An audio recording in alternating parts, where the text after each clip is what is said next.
திருச்சிற்றம்பலம். அனைவருக்கும் வணக்கம்.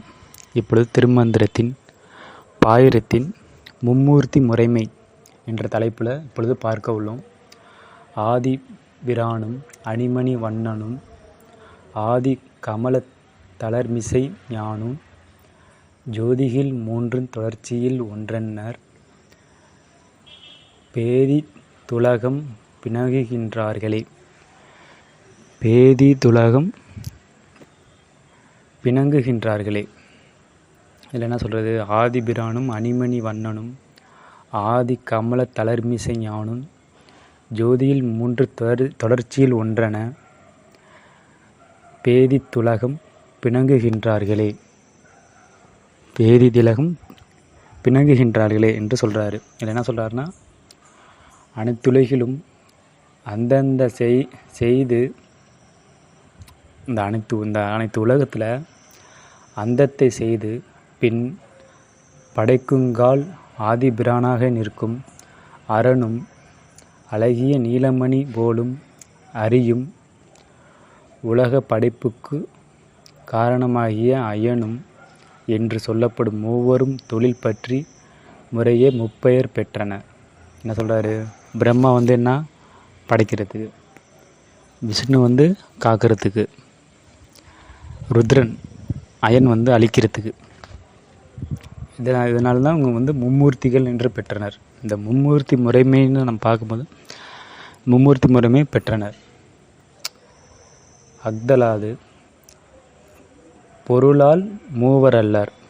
என்ன சொல்கிறாரு? பொருளால் மூவர் அல்லர், அருளால் ஆராய்ந்து நோக்கின் மூன்று நிலையும் ஒரு முழுமுதற் சிவனுக்கே யுரிதான என்பது. இந்த மூணு எதுக்கு உள்ளதுன்னா சிவனுக்கே உரியது என்று இதில் சொல்கிறாரு. மும்மூர்த்தி முறைமையில் மூன்று நிலையும் சிவனுக்கே உரியது. அடுத்த ஸ்டான்ஸாவில் ஜோதியில் மூன்றும் தொடர்ச்சியில் ஒன்றென. இந்த ஜோதியில் மூன்றும், இந்த மூன்றும் ஒன்றென. தொடர்ச்சியில் இது வேறாக இருந்தாலும் இந்த மூன்றும் ஒன்று தான். அந்த மூன்றும் இந்த சிவச்சுடர் தான் என்று இதில் சொல்கிறாரு. அடுத்து என்ன சொல்கிறாரு? இக்கருத்தை தொடர்பினால் ஒன்றே முழுமுதற் என்று கூறாது.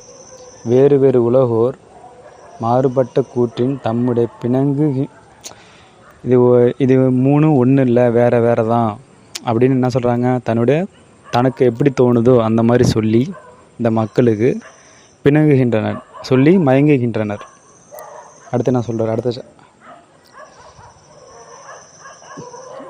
அடுத்து என்ன சொல்கிறார்? ஆதிபிரானும் அணிமணி, அனைத்திற்கும் அணிமணி, அணிகின்ற அணிகலன், அணி மணியாக திகழ்பவன். நாலு குருமணியாக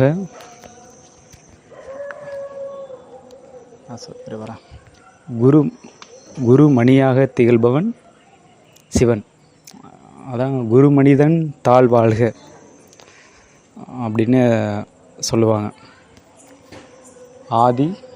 ஆதிபிரானும் அணிமணி வண்ணனும்